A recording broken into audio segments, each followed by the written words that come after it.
바울과 바나바라는 이 안디옥 교회에 위대한 두 영적 거인들이 있었습니다. 두 큰 교회 기둥이죠. 빅필라, 큰 기둥인데, 하나는 바나바라고 하는 분, 또 하나는 바울이라고 하는 분. 이 두 분이 얼마나 영적으로 서로 호흡이 맞았는지 사람들이 안디옥에서 비로소 그리스도인이라 칭함을 받을 정도로 그만큼 탁월하고도 차원 높은 사역을 감당을 했습니다. 특별히 바나바는 따뜻한 인격이었고 바울은 사역에 있어서 탁월성을 가진 분이었습니다.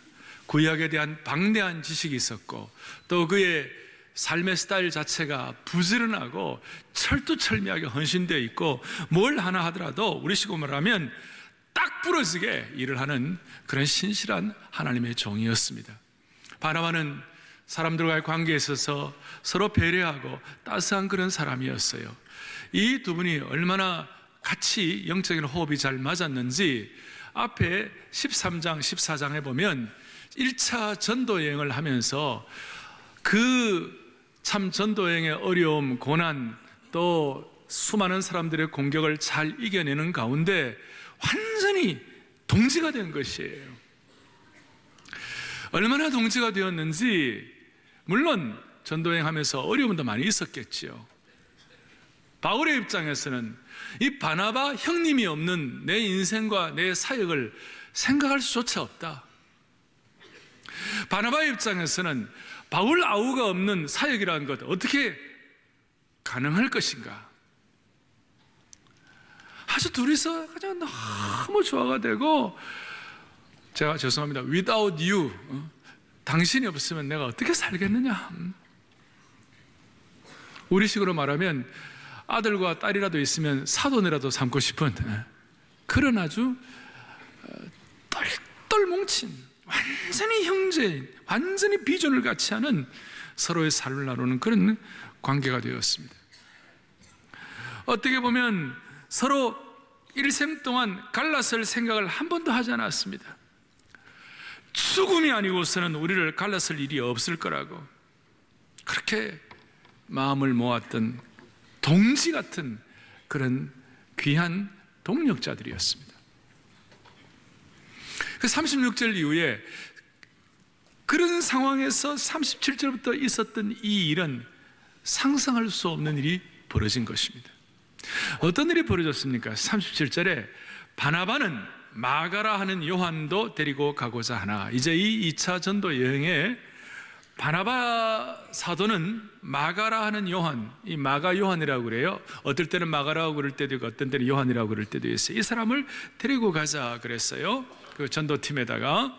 그런데 38절에 바울은 밤빌리아에서 자기들을 떠나 함께 일하러 가지 아니한 자를 데리고 가는 것이 옳지 않다 그렇게 했어요. 무슨 말이냐? 앞에 13장 13절에 보면 같이 읽어보겠습니다. 바울과 및 동행하는 사람들이 바보에서 배 타고 밤빌리아에 있는 버가에 이르니 요한은 그들에게서 떠나 예루살렘으로 돌아가고, 저기 요한은 누구냐면 마가를 말하는 것입니다. 닥터 누가가, 의사 누가가 상당히 건조한 드라이하게 뭐를 썼느냐면 마가 요한이 밤빌리아라는 지역에서 전도하다가 버가에 이르는데 요한이 그때 예루살렘으로 돌아갔다, 그냥 전도여행하다가 탈락하고 돌아갔다 이 뜻이에요. 왜 마가 요한이 전도여행하다가 탈락했는지 그 이유를 자세히 설명하지는 않아요. 그러나 대부분의 신학자들이나 일반적인 성경학자들이 해석하기를, 여러분 마가는 부잣집 도련님이었어요. 마가 요한의 다락방에서 몇 명이 모였죠? 120명이 모일 정도로 다락방이 컸습니다. 여러분 다락방에 120명 모일 정도로 큰 다락방을 갖고 계십니까? 다락방도 없지요. 네. 그 정도로 다락방에 120명이 모일 정도니까 큰 집이었고 잘 살았어요. 그리고 이 유약한 도련님이 마음은 뜻은 좋아서 전도여행 해보겠다고, 선교 한번 해보겠다고 열심히 했는데 마음은 원으로 돼 육신이 받쳐주지가 않는 거예요. 아침마다 계란 2개씩 먹고 또 오후에는 커피도 마시고 이러던 사람이 전도여행 가니까 쫄쫄 굶고 풍찬 노숙하고 설이 맞아가면서 또 수많은 반대자들의 공격과 그 화살을 맞아가면서 시달리다 보니까 살 수가 없는 거예요. 그러나 바울과 바나바는 책임감도 있고 또 나름대로 훈련도 받았기 때문에 감당이 됐지만 마가는 하다 그냥 중도 탈락을 한 거예요. 이 중도 탈락한 마가를 2차 전도 여행에 바나바는 데리고 가기를 원했어요. 여러 가지 이유도 있지만 바나바의 입장에서는 바나바는 본래 사람을 배려하는 따스한 사람이니까 마가 데리고 가자, 그것도 있었고, 골로새서 4장에 보면 마가에 대해서 뭐라고 설명하냐면 바나바의 생질 마가다 이랬어요. 생질이 뭡니까?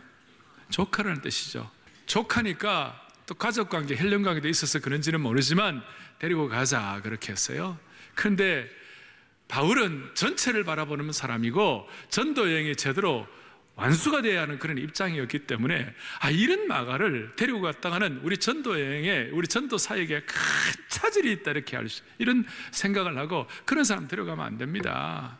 말이나 되는 얘기입니까? 형님 생각을 해보시라고. 말도 안 되는 얘기입니다. 그러니까 바나바가 아우님, 아니야. 예수님 말씀을 한번 생각해봐. 뭘요? 형제가 잘못하면 70번씩 7번이라도 용서해 주라고 그랬는데 좀 데리고 가면 어떻겠냐. 그러니까 바울이, 형님 예수님 뭐라고 말씀하는지 아세요? 손에 전기를 잡고 뒤를 돌아보는 자는 합당치 아니에요 형님. 그러면서 이제 둘이서 이제 다투기 시작하는 거예요. 그런데 다투기 시작하는 수준이 어느 정도가 됐는가? 기가 막힌 일이 벌어졌어요. 39절에 서로 어떻게 다투었어요? 심히 다투어서 빗짝을 놨었다 그랬어요. 심히 다투었다. 누가는 의사이기 때문에 의사의 예리하고도 정교하고도 정확한 단어를 사용한 거예요. 여기에 심히 다투었다는 이 파락스모스라는 이 헬라의 단어에서 영어로 파록시즘이라는 단어가 나왔어요. 이 파록시즘이라는 단어를 나중에, 지금은 찾아보지 말고 예배 마치고 집에 가서 사전 찾아보시면 파록시즘이 뭐라고 나오냐면요, 경련을 일으킨다, 발작을 한다, 갈등을 일으킨다. 이 보통 갈등이 아니고 발작할 정도로, 경련을 일으킬 정도로 심히 다투었어요. 더더구나 심히 다투었다는 이 헬라어의 문법을 보면 미완료 시제예요. 에오리스트라고 그래가지고 미완료 시제. 이건 뭐냐면 한 번 갈등하고 만 게 아니고 계속 싸우는 거예요. 둘이서 그냥 당신 없으면 못 살아, 당신 없으면 내가 무슨 사역이 되겠나, 당신은 내 사역의 핵심이야, 당신 없으면 나는 살 수가 없어 하는 그런 관계가, 무슨 일이 벌어졌느냐, 파록시즘, 경련을 일으키고 발작을 할 정도로 심히 다투어 싸웠다 그랬어요. 어떻게 이런 일이 일어날 수 있어요? 어떻게 이렇게 영적인 거인들, 수준 있는 사람들이 이런 일을 일으킬 수 있어요? 마가라는 사람 하나를 앞에 놓고 그를 데리고 가자 말자라는 이 사건 앞에서 바울과 바나바라는 초대교회의 대거인들이 대판 싸우고, 그 다음에는 싸우기만 하고, 우리 그래도 잘못했지, 주님 앞에서 기도하고 우리 서로 화해하자. 아무리 내가 눈을 씻고 찾아봐도 그게 없어요. 없고 갈랐었어요. 이 기가 막힌 상황을 우리가 어떻게 이해하면 좋을까요? 여기서 우리는 무슨 교훈을 받아야 합니까? 사랑의 교회 공동체와 또 우리 개인들이 갖는 많은 삶의 형태 가운데서 우리는 어떤 식으로 이런 문제들을 극복을 해야만 하는 것입니까? 제가 볼 때 한번 여러분 물어보겠습니다. 바울은 제가 볼 때는 사역을 더 중요시하게 생각한 것 같아요. 이 사역이 제대로 돼야 돼. 일이 제대로 돼야 한다고. 그런데 바나바는 사람이 더 중요했던 것 같아요. 아니, 사람을 살려야지. 그러면 되나? 자, 제가 물어보고 싶어요. 바울이 옳다, 바울 편에 서는 손 한번 들어봐요. 다들 마음에 따뜻한 분인가 봐요. 자, 바나바가 옳다 한번 손 들어봐요. 그러면 한 70%는 손을 안 드셨는데 여러분들은 뭡니까? 둘 다 옳다, 둘 다 틀렸다. 자, 이거는 반드시요 내 스타일대로 손들게 돼 있어요.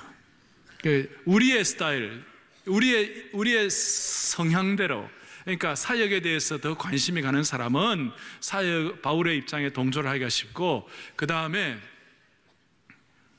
바나바의 사람에 대한 관심 있는 분들은 바나바의 입장에 손을 들어요.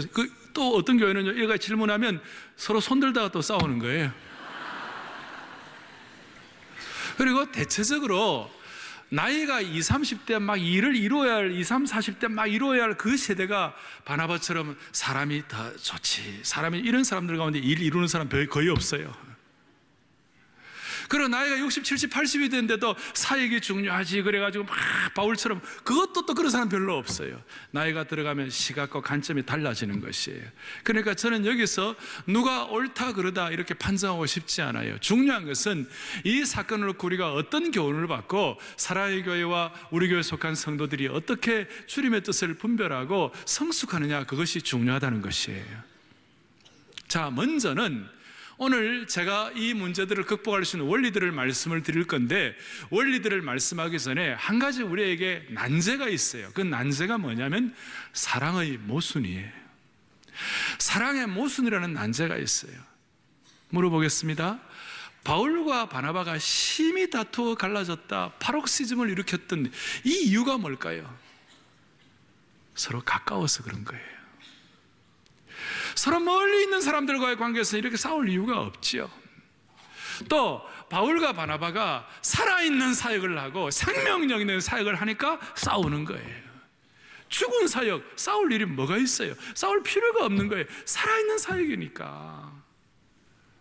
이것이 우리에게는 가까울수록 상처를 주고받는 이 사랑의 모순이라는 관계예요. 많은 사람들이 아프리카에 있는 아프리카 선교를 위해 눈물 흑흑 흘려가면서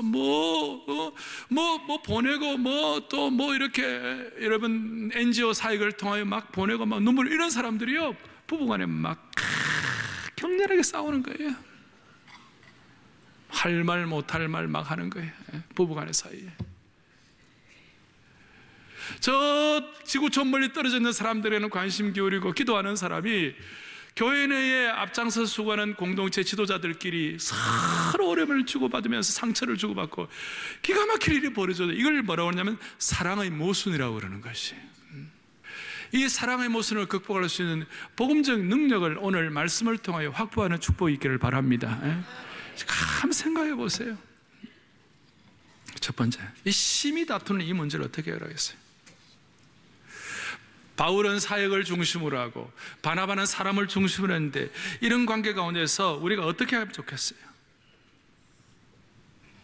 바울이 사역을 중심으로 했다, 그것 신앙의 진리는 아니에요. 신앙의 핵심은 아니에요. 그것은 바울의 신앙의 칼라였어요. 바나바가 사람을 더 중심으로 했다, 그것도 신앙의 복음적 진리는 아니에요. 그거는 바나바의 신앙의 칼라였어요. 이렇게 말하고 싶어요. 첫 번째 원리는 뭐냐면 내가 신앙의 칼라, 내 섬김의 신념 때문에 신앙의 핵심, 복음의 핵심이 누수되면 안 된다는 것이에요. 그러니까 이렇게 말합니다. 신념 때문에 신앙이 훼손되면 안 되는 것이에요. 내 신앙의 칼라 때문에 내 신앙의 진리가 훼손되면 안 되는 것이에요. 나중에 바울은 사역을 중심으로 했지만 바울이 크게 깨달았어요. 뭘 깨달았는가? 많은 걸 깨달았어요. 사람을 섬기고 사랑하고 하나 되고 주님 안에서 정말로 연합하는 것이 얼마나 소중한지 로마서 12장 10절 거기 우리 읽습니다. 함께 형제를 사랑하여 서로 우애하고 존경하기를. 로마서 12장의 실제 삶 가운데 복음의 진리를 깨닫는 사람들이 로마서 11장까지 복음의 진리를 선포하고 12장의 핵심의 실천 상황 가운데서 형제 사랑하고 우애하고 존경하기를 어떻게 하라고? 서로 먼저 하며. 이것이 신앙의 진리예요. 두 번째로 로마서 12장 18절을 좀 봐요. 시작. 할 수 있거든 너희 모든 사람과 더불어 뭐하라? 화목하라 그랬어요. 모든 사람과 더불어 화목하라. 이것이 신앙의 칼라가 아니라 이거는 신앙의 진리예요. 또 뭐라고 말씀하셨느냐? 에베소서 4장 3절 보겠습니다. 함께요. 평안에 매는 줄로 성령이 하나 되게 하신 것을 힘써, 아멘. 성령이 하나 되게 하신 것을 힘써 지키라. 이것은 신앙의 칼라가 아니라, 내 신념이 아니라 신앙의 진리예요. 그리고 골로새서 3장 13절 시작. 누가 누구에게 불만이 있거든 서로 용납하여 피차 용서하되 주께서 너희를 용서하실 것 같이 너희도 그러하고. 뭐예요? 이것은 주님이 우리를 용서하신 것 같이 우리도 용서하라는, 이것은 신앙의 칼라가 아니고 내 신념이 아니고 이것은 뭐냐? 신앙의 진리예요. 그러니까 다시 신념보다 뭐라고요? 신앙이에요. 근데 문제는 뭐냐? 아까 다시 얘기합니다. 왜 서로 심히 다투고 갈라서고 어려움이 생기느냐 하면 교회 생활 오래 한 분들이 이럴 가능성이 많아요. 또 믿음 좋다 하는 분들이 이럴 가능성이 많아요. 또 신앙 2대, 3대, 4대 내려오는 분들 가운데 이런 사람들이 많아요. 왜 그런지 아세요? 신앙생활을 오래 하다 보면 자기 나름대로의 신앙의 컬러가 형성이 되는 거예요. 신앙생활을 오래 하다 보면 자기 스타일의 신앙의 어떤 류가 형성되는 거예요. 한류가 되듯이 신앙의 자기 나름대로의 류가, 그 스트림이 형성이 되기 시작하는 거예요. 저는 4대째 예수 믿는 집안에서 태어나서 어릴 때부터 신앙생활을 하는데 저 나름대로의 신앙의 컬러가 형성되어 있는 것이 있어요. 주일 예배 오면 어떻게 해야 한다, 예배 시간에 어떻게 해야 한다, 그 다음에 또 교회는 어떻게 해야 한다, 저 나름대로 뭐가 있어요. 그게 안 맞으면 마음이 어려울 때가 있어요. 그러나 따지고 보면 그것은 진리는 아니에요. 그런데 이제 문제는 뭐냐면 이것이 진리화가 되어가지고 이것이 내 신앙의 어떤 컬러와 시스템으로 굳어져 버리면 이것이 이제 심각해지기 시작하는 거예요. 그러니까 교회가, 여러분들의 신앙이 이것 때문에 큰 손해를 보는 것이에요. 다시 얘기합니다. 신앙생활을 오래 하고 교회 생활을 오래 하고 신앙의 전통이 있는 분일수록 신앙의 컬러가 신앙의 진리와 핵심보다도 더 앞설 수가 있다는 것이에요. 그걸 정말 조심해야 돼요. 따라서 신념보다 신앙이다. 신념보다 뭐라고요? 신앙이다. 그걸 꼭 기억하셔야 되고, 두 번째로는 하나님께서는 불협화음을 통해서도 일하시는 것을 믿어야 합니다. 갈등 뒤에 숨겨진 축복들을 볼 줄 아는 안목이 있어야만 하는 것입니다. 이렇게 심히 다투어 갈라지고 이렇게 고통하는 이런 상황이 되었지만 이제 결과가 어떻게 되는가 하면 39절에 바나바는 마가를 데리고 배 타고 구브로로 가버렸고, 그 다음에 40절에 보니까 바울은 실라라는 새로운 동력자를 얻어서 택한 후에 형제들에게 주의 은혜의 부탁함을 받고 떠나 41절에 수리아와 길리기아로 다니며 교회들을 견고하게, 16장 1절에 오면 디모데를 또 얻었어요. 따라서 이 2차 전도 여행에 보면 바나바와 마가 요한은 한 팀을 이루어가지고 구브로로 갔고, 서쪽으로 갔고, 그 다음에 바울과 이 실라는 헬라어에도 정통하고 아주 탁월한 사람이었어요. 그리고 디모데가 한 팀을 이루어가지고 북쪽으로 올라갔어요. 제가 이 의사 누가의 이 표현 씀씀이를 보니까 의사 누가는 요 다투었을 때 갈라지고 난 다음 누구 손을 들어준 것 같아요?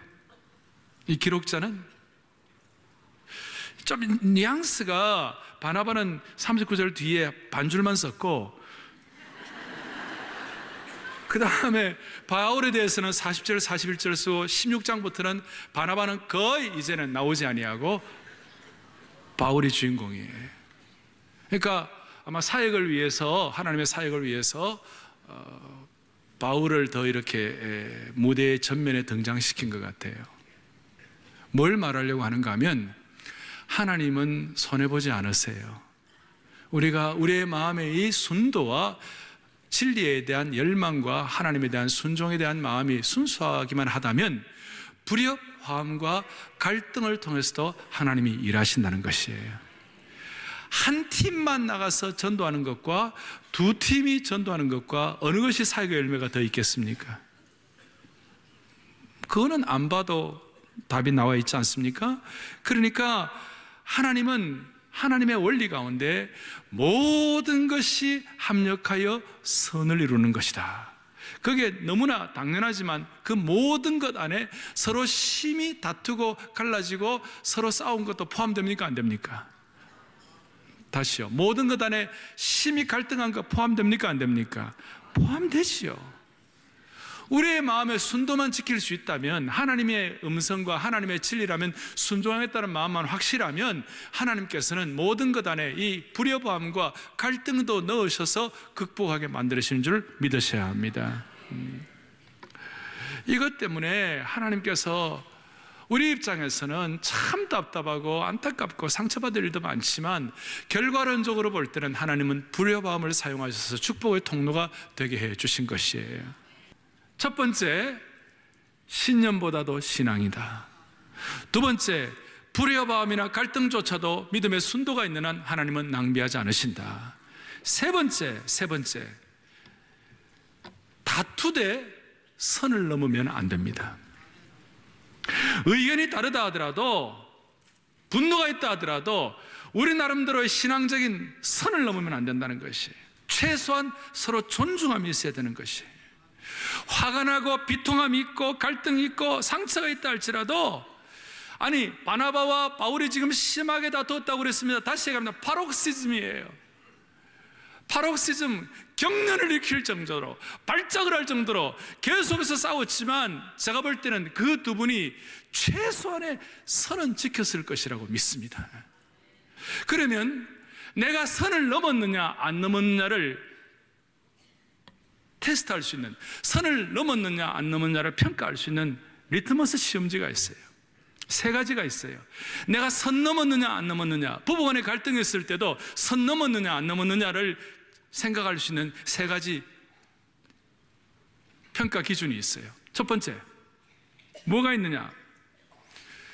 그 어떤 갈등의 요인 때문에 여러분들이 밤에 잠을 못 잔다, 이거 안 되는 거예요. 소위 통제를 넘으면 안 되는 거예요. 내가 통제할 수 있는 그것을 넘어버리면 안 되는 거예요. 그리고 통제가 안 되고 어떤 분들은 무슨 일이 있을 때 옆에 있는 사람들에게 날마다 그것만 막 얘기하는 거예요. 만약 여러분들이 그 문제 때문에 종일 잠을 못 자고 이 문제가 하루 종일 집중이 되고 이 문제 때문에 밥을 못 먹고 그렇다면 그것은 무슨 일이 벌어지느냐? 그것은 바로 너무 멀리 갔다 이렇게 생각하시면 되는 거예요. 신앙인의 입장에서는 예수 그리스도 진리 문제, 주님 사랑하고 섬기고 십자가의 능력과 부활의 핵심의 사건 외에는요, 밤잠을 못 자고 잠을 설치고 그 다음에 뭡니까? 밥을 못 먹고 난리가 난다는 것은 그 믿음이 없다는 증거예요.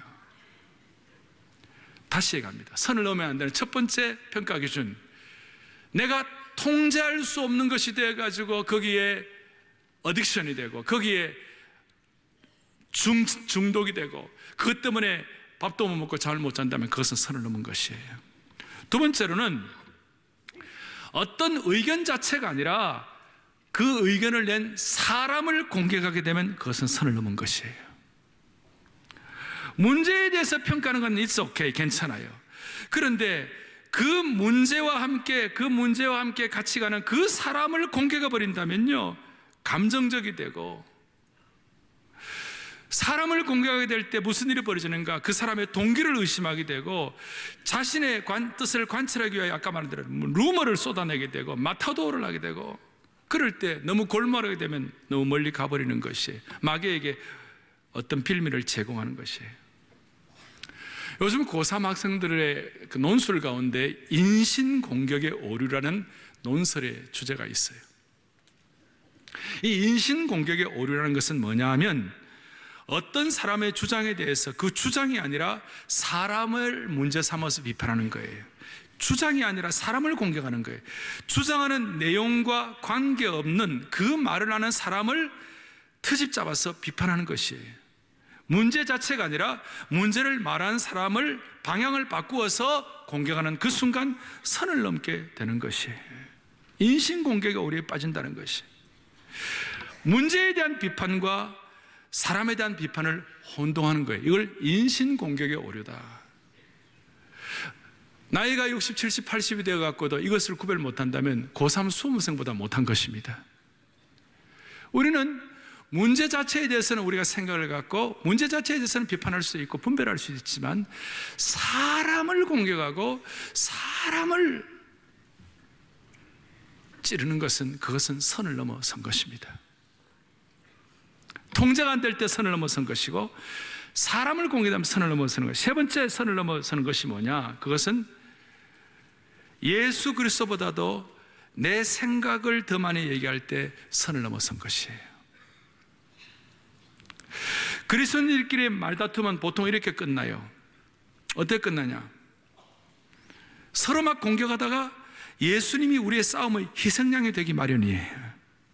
세상을 향한 우리의 메시지가 하나님은 여러분을 사랑하지만 우리는 우리끼리 서로 미워하고 싸운다고 나오는 것이에요. 그러니까 예수님이 개입할 시간이 없고 예수님이 개입할 공간이 없어요.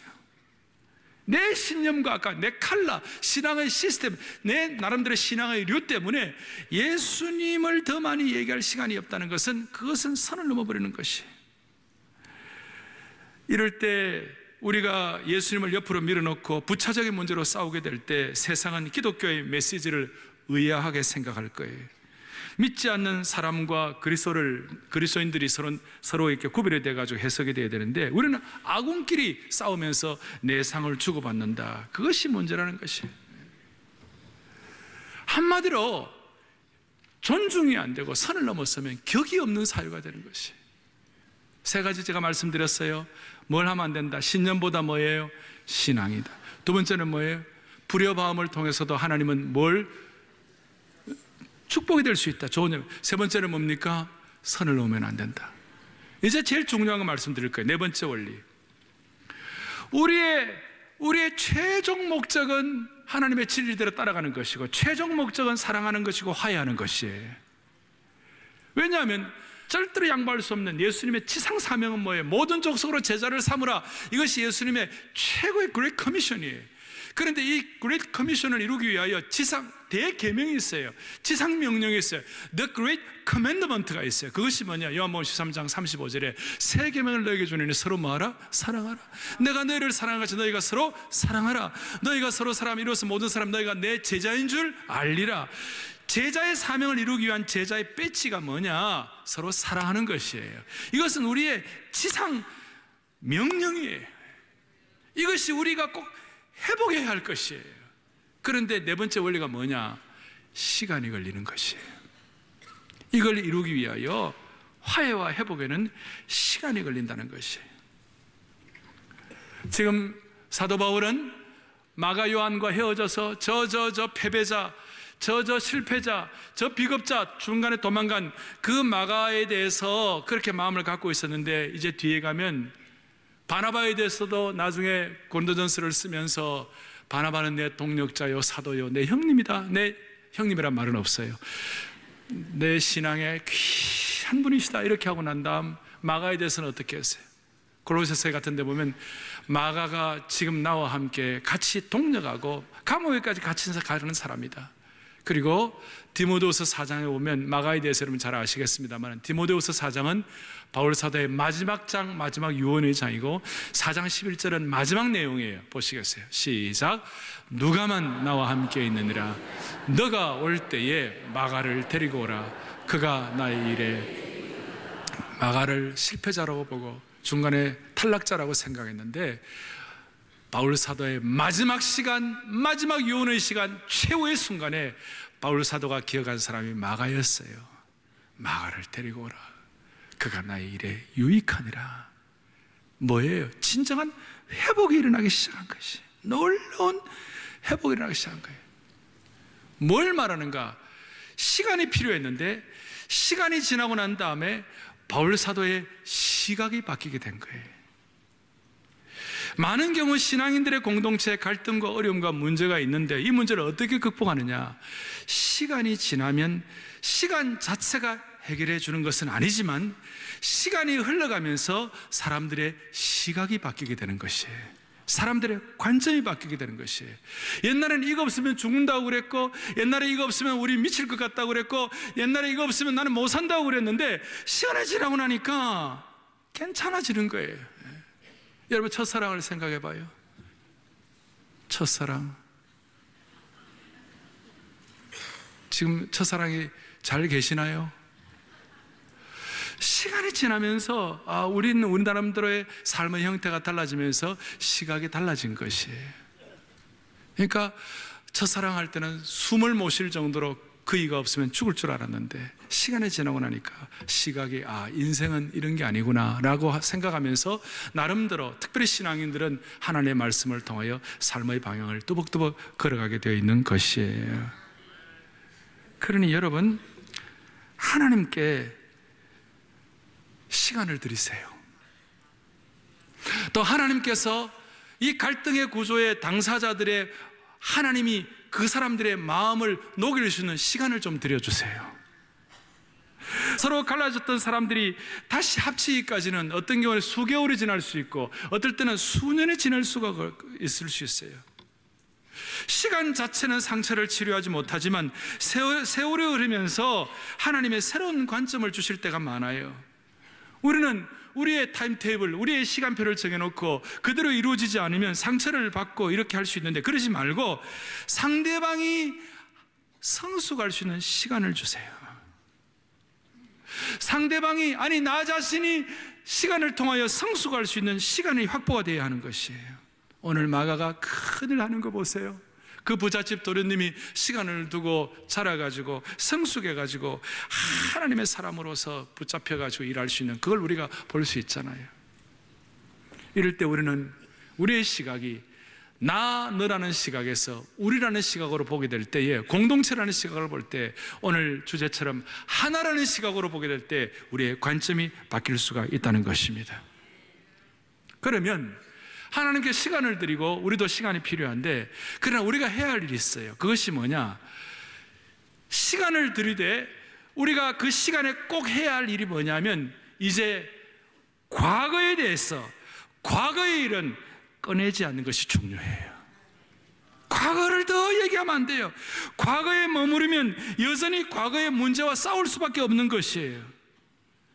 과거에서 벗어나 현재로 와야 되는 것이에요. 현재에서 또 우리가 앞으로 살아갈 미래를 집중해야 돼요. 갈등의 시기에 여러분을 공격했던 사람들을 용서하는 의식적인 선택이 있어야만 되는 것이에요. 쉽지는 않아요. 쉽지는 않아요. 성령님의 도우심을 통하여 과거를 잊어버리고 현재와 미래를 향하여 나가야만 하는 것이에요. 시간을 들이되 무턱대고 시간을 들인다고 해결되는 것은 아니에요. 어떻게 해야 되느냐? 과거를 잊어버려야 돼요. 과거를 정리해야 돼요. 과거를 더 이상 말하면 안 돼요. 그래서 제가 자주 얘기하는 거 있죠. 마귀는 과거를 집중하지만 마귀의 전문은 과거를 들춰내는 게 전문이에요. 그러나 성령님은 미래를 조명하는 것이에요. 성령님은 미래를 조명하는 것이에요. 여러분, 사랑하는 사람, 가장 귀한 사람을 먼저 하나님 나라에 보냈을 때 어떤 자세가 있으면 좋아요? 빌리그레암 목사님이 93세에 사랑하는 사모님을 먼저 하늘나라 보내고 너무 가슴이 아팠어요. 그래서 이런 얘기를 해요. 그에게는 좋은 일이지만 나에게는 슬픈 일이다. 하늘나라 먼저 간 사람은 좋지만 나는 참 슬프다. 그런데 살아야 될 거 아니에요. 93세 된 빌리그레암 목사님도 살아야지. 아직 생존해 계세요. 살아야 될 거 아니에요. 과거에 대해서, 과거의 아름다운 추억, 귀한 거 다 좋지만, 또 과거의 아픔들 내리에서 떠나지 않을 수 있지만, 문제는 뭐냐면 적절한 시간이 되었을 때는 생각을 바꿔야 되는 것이에요. 언제까지나 우리는 슬픔과 공허의 늪에서 허우적거릴 수가 없는 것이에요. 언제까지나 과거의 추억에서 빠져나오지 못하는 그런 일을 하면 안 되는 것이에요. 우리가 지금 앞으로 나아가야 할 현재와 미래를 향해서 해야 할 일이 너무 많아요. 우리가 상대해야 할 사람, 우리가 사랑해야 할 사람들이 너무 많다는 것이에요. 무엇보다도 하나님은 우리의 현재와 미래를 포기하지 않으셨어요. 하나님의 손안에는 우리의 남은 세월을 위한 하나님의 계획이 있는 것이에요. 슬픔의 한복판에서도 우리는 바울처럼 미래를 향하여 달려가야만 하는 것이에요. 바울은 옥중에서 고통 가운데서 뭐라고 얘기합니까? 오직 한 일, 즉 뒤에 있는 것은 잊어버리고 앞에 있는 것을 잡으려고 표대를 향하여 달려가노라. 이것이 시간을 통해서 우리가 해결을 해야 하지만, 시간 가운데서 과거와 정리하는 일이 우리에게 필요하다는 것이에요. 마음을 미래에 둔다는 것은 아픔이 있을 수 있어요. 그렇지만 마음의 아픔을 간직한 채 꿋꿋이 살아가는 법을 배워간다는 뜻이라고 말할 수 있습니다. 정리하겠습니다. 4가지를 말씀을 드렸습니다. 시간을 확보해야 합니다. 그렇지만 우리가 해야 할 책임이 있습니다. 예수님의 대명령을 기억하고 서로 사랑해야만 하는 것입니다. 마지막 우리가 마음의 기도의 제목을 삼아야 할 것은 오늘 15장 40절에 보니까 바울은 신라를 택한 후에 형제들에게 주의 은혜의 부탁을, 주의 은혜라는 말에 집중하십시오. 주의 은혜. 이걸 제가 이름을 은혜의 전천후 원리라고 말할 수 있습니다. 은혜의 전천후 원리. 은혜의 전천후 무슨 말인가? 내가 할 수 없다고 하는 것을 할 수 있게 만드신 하나님의 준비가 은혜의 전천후 원리예요. 바울이 나중에 이 은혜의 전천후를 깨닫고 고전 15장 10절에 나의 나된 것은 하나님의 뭐로 된 것이니 은혜로 된 것이니 내게 주신 그의 은혜가 헛되지 아니했다 그랬어요. 무슨 말이에요? 사람을 누가 사랑했다면 자기의 능력으로 사랑한 것이 아니라 하나님의 은혜가 임하여서 사랑하게 된 것이에요. 누구를 위하여 품어주었다면 자기 능력으로 품어준 것이 아니라 하나님의 은혜가 품어주게 만들어주신 것이에요. 자기가 희생한 것이 아니라 하나님의 은혜가 희생하게 했고, 자기가 주님을 위하여 수고한 것이 아니라 하나님의 은혜가 수고하게 했고, 자기가 헌신한 것이 아니라 하나님의 은혜가 헌신하게 한 것이에요. 이것이 바울이 깨닫고 바울의 사역에 차원으로 올라가기 시작하는 거예요. 그래서 바울에게서 은혜가 은혜의 전천후 원리가 뭔가? 첫 번째, 시작. 내가 할 수 없다고 하는 것을 할 수 있게 만드신 하나님의 준비. 이것이 은혜의 전. 두 번째로는 뭡니까? 바울 입장에서는 자기의 능력 이상의 것을 할 수 있게 하신 하나님의 준비. 아멘. 자기의 능력 이상의 것을 할 수 있게 하신 하나님의 준비. 이 은혜가 우리 온 교우들의 고백이 되기를 바랍니다. 많은 일들이 우리 앞에 있습니다. 오늘 이 원리를 가지고 주님 뜨겁게 사랑하고 하나님 우리를 통해서 일하시는 것을 기대하도록 하십시다.